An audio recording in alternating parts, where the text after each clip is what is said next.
Congressman Raja Krishnamoorthiyumai, Dr. Krishna Kishore. Congressman, nice to see you. Good to see you again. Yeah, Thanks thank for you. being with us, Thank you. Asinet News. Absolutely. Just a couple of questions today for Indian Americans in Congress and Kamala Harris in the Senate. As an Indian American getting into Congress for the first time, what are your not expectations, what did you encounter for the first time as an American getting into Congress?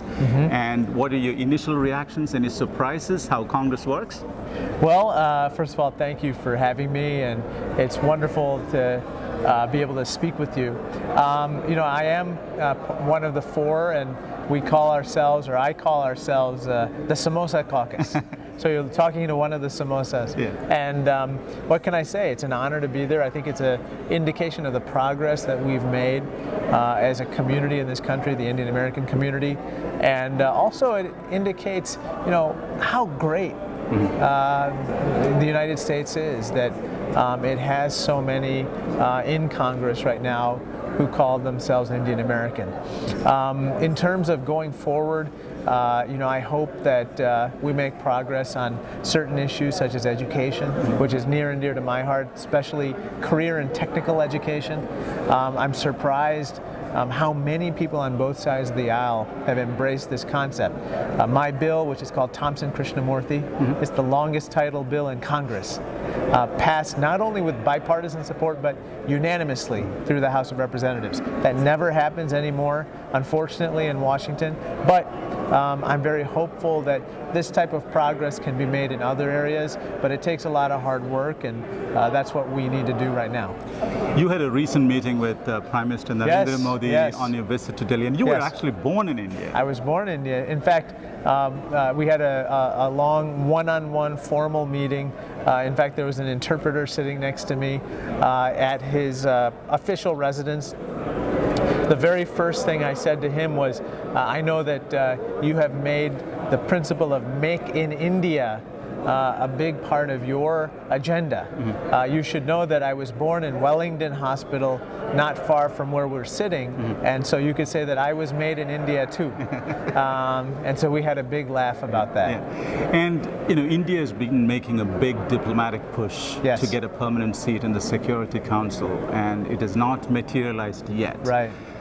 What should India be doing, and what should the United States' position be to support India to be a permanent member of the Security Council? Well, you know that India and the United States have grown closer as strategic partners over the years, and now this relationship transcends political parties on both sides.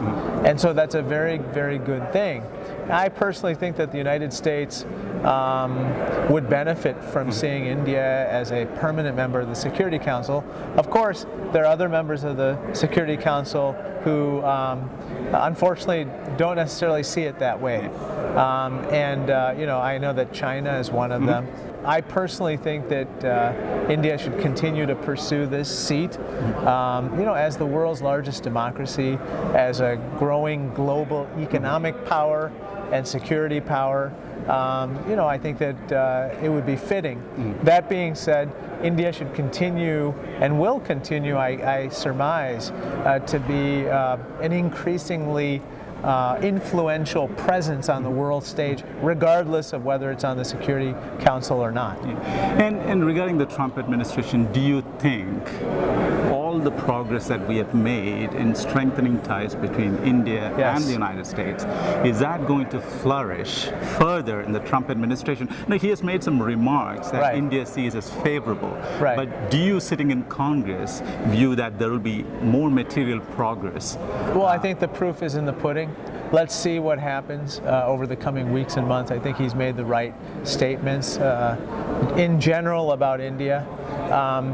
I view this obviously from the lens as an Indian American, as a as a citizen of America, and as a representative of between 700,000 and 1 million people right here in this district. And so my primary objective is, how do I increase the prosperity of my constituents through closer ties with India? I think it's a no-brainer, to join economic forces with India. We sell more goods and services to them. We have more foreign direct investment from a wealthier and stronger Indian private sector. I think the question is, how is the Trump administration going to nurture that? What specifically are they going to do? I think some of their recent measures on immigration and so forth don't mesh with the message.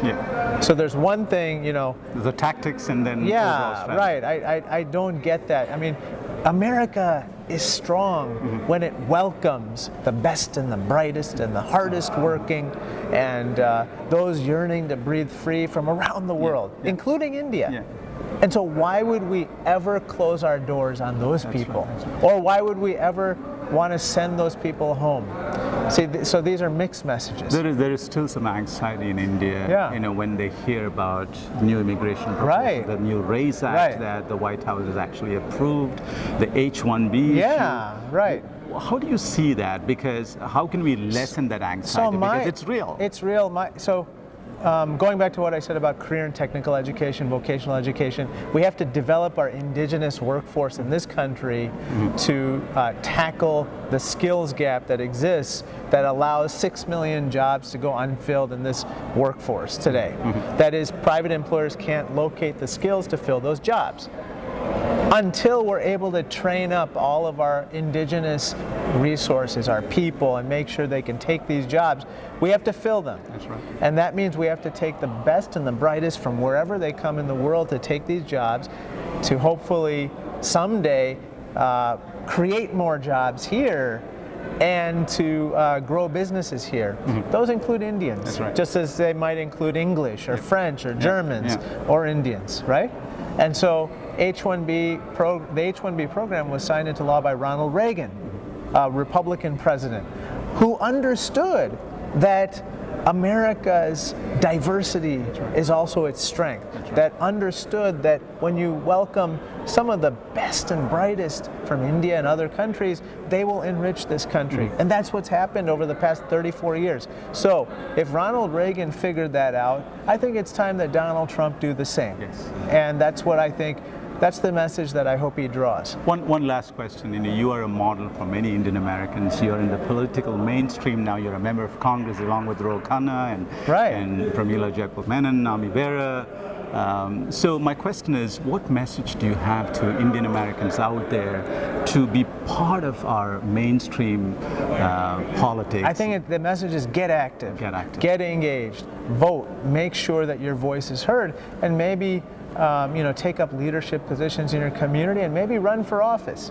Maybe run for city council or state representative or state senate, maybe even run for Congress, though not in my congressional district. But the point is, get involved. Because it's that old adage, if you don't have a seat at the table, you're on the menu. And so it's time that everybody take their rightful seat at the table and make their voices heard. And there's no better time than now. Great. Thank you, Congressman. Thank you. Thank you very much. Thank you so much.